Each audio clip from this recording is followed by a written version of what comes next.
She raised 5 children on the welfare system and still couldn't afford to make ends meet. See, food stamps only put food on the table. It did put clothes on our backs and shoes on our feet. We wore hand-me-downs that had been handed down, but for us it was more like a free shopping spree. Never mind if it wasn't the latest name brand, as long as it meant going to school wearing clothes that actually fit and not being teased was better than neatly wrapped presents from the super tin under the Christmas tree. Working minimum wage jobs even sold food stamps, and all the bills are due this week. Holding her head between balled up fists, praying and racking her brain, trying to figure a way out this mess yet again.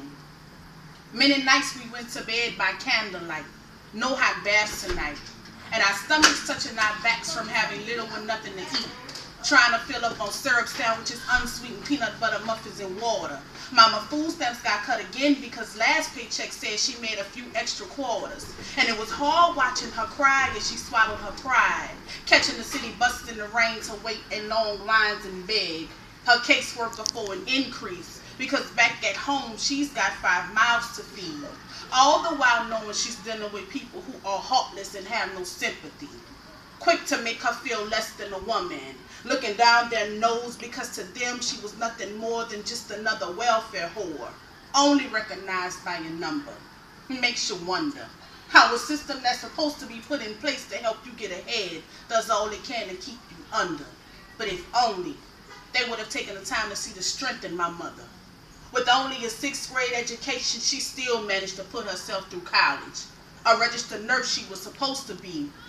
But a day before final exams, her 8-year-old son was run over by a drunk driving priest, and although he survived, that shattered her dreams. Now she doesn't know which way to turn because dead end seems to be the only lane she knows how to drive in, leaving her feeling broken, a life filled with regrets. Living in the projects, a single mother on welfare seems to be as good as life will ever get, because no matter how many steps she took forward, there was always just one too many setbacks, leaving her too broken to even try and mend the pieces. Afraid she'll end up with the same mirror-like image, so she began to lie and cheat. Figured out how to beat the same system she blamed for holding her back. Now she's receiving food stamp, Section 8, and welfare checks, trying to convince herself she did the best she could while teaching us for survival. Sometimes you simply gotta do what you gotta do. And those shoes she left to fill, yeah, I've walked a few miles in them too, so parents, please, be careful of the legacies you leave. Let's plant seeds that will help our children grow and succeed. Don't allow another generation growing up to believe that welfare is their big payday. It's time for us to show them a better way, you see. In life we all fall down, and sometimes we need a hand to help us get back on our feet, but don't throw your life away depending on it. Let's hand down something more to our children than how to get over on the systemhood ratchetness, and stop relying on the government, dressed up hiding behind their true identities, being nothing more than welfare pimps. But until we break those chains and stop standing in those long welfare lines turning tricks, they'll never run out of business.